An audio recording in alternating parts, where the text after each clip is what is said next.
السلام علیکم ناظرین، دیسی T V U S A کے ساتھ میں ہوں کرن خان۔ آئے نظر ڈالتے ہیں آج کی تازہ ترین خبروں کی جانب۔ غربت کے خاتمے کے لیے تجارتی اصلاحات ضروری ہیں۔ پاکستان کا پبلک پرائیویٹ پارٹنرشپ کے ذریعے SDGs فائنانسنگ گیپ کو پر کرنے پر زور۔ ناظرین، آپ نے ہیڈ لائنز جانی، اب بڑھتے ہیں تفصیلات کی جانب۔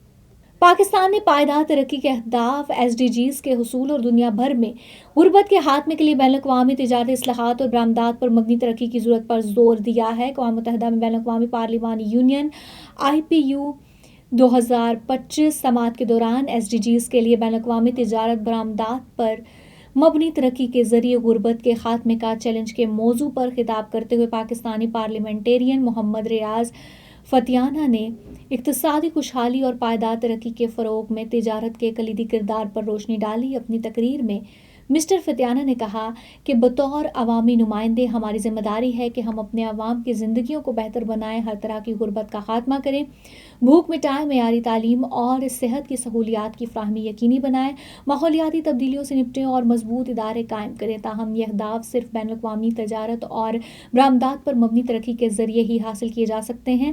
اپنے بیان کے اختتام پر مسٹر فتیانہ نے بین الاقوامی شراکت داروں کے ساتھ مل کر ایک منصفانہ اور پائیدار عملی تجارتی نظام کے قیام کے لیے پاکستان کے عزم کا اعادہ کیا۔ Pakistan, please. Thank you. We parliamentarians, being public representatives, are responsible to protect our people from hunger, poverty, and climate change. This is our obligation to provide them better health care, quality education, and better services. This needs funds.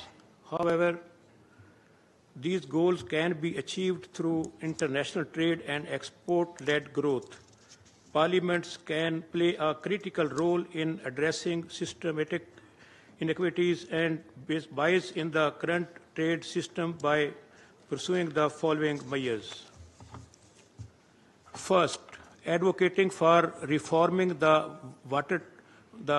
World Trade Organization, in particular on dispute settlement reforms to resolve the appellate body crisis in WTO.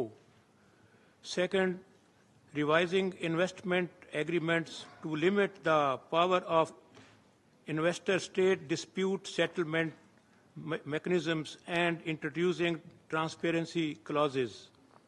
Third, reducing trade barriers, for example, by lobbying for removal of non-tariff barriers imposed on developing countries' exports. Yet today, developing countries face limitations in pursuing the traditional export-led growth model due to competition and rising protectionism. In order to resolve these challenges, we must pursue the following measures.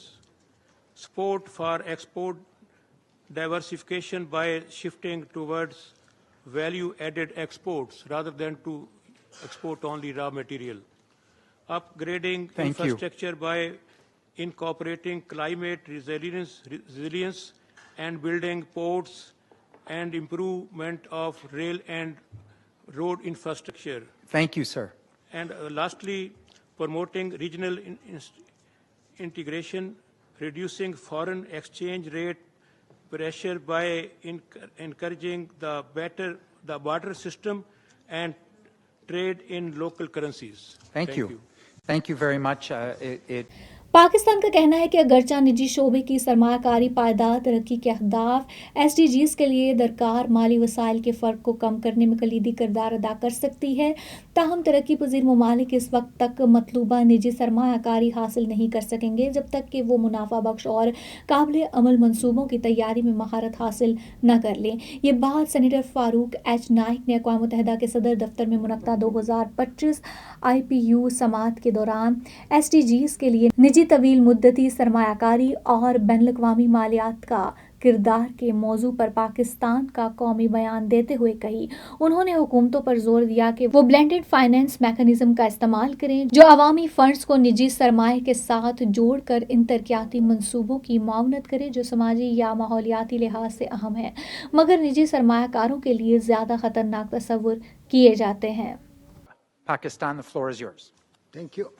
Private sector financing can play a key role in bridging SDG financing gap as a complement to public finance.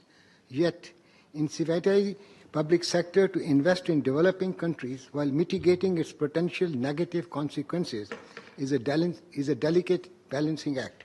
On the one hand, private sector investment drives economic growth, innovation, and job creation. On the other hand, unchecked or poorly managed private investment can lead to environmental degradation, social inequalities, and economic volatility. In order to incentivize private sector investment, governments can take a series of steps, including crafting clear, consistent, predictable, and enforceable laws that outline rules of investment, offering targeted tax breaks or subsidies to promote private investments in sectors that align with national development goals, investment in public-private partnerships, and incentivizing adherence to environmental, social, and governmental standards. Governments can leverage blended finance mechanisms that combine public finance with private capital to support development projects that have a strong social or environmental impact, but are perceived as too risky for private investors. In order to foster innovation, the job creation, they can support SMEs through low-interest loans and guarantees. In the end, I would say that, yet developing countries will be unable to attract sufficient private investments to achieve SDGs unless they're able to build a pipeline of viable bankable projects which are sufficiently profitable. Hence, there is need to urgently provide capacity building support to developing countries to formulate a pipeline of such projects. My question to Ms. Kennedy is how oversight of private sector can be strengthened through Parliament. Thank you. Very good question. देसी TV USA से फिर वक्त इतना ही। मजीद updates के लिए देखते रहिए देसी TV USA.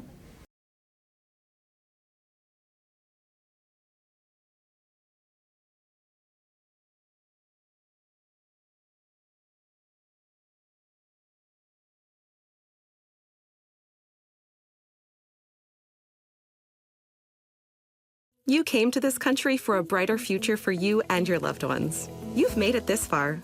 Now it's time to become a citizen. With citizenship, you gain the right to vote, access to federal jobs, the ability to keep your family closer, and the freedom to travel with a U.S. passport. These are just a few of the benefits waiting for you when you become eligible. We're here to help you through the process with free resources and personalized guidance. Together, we can make it easier. Get started at becomeacitizentoday.com.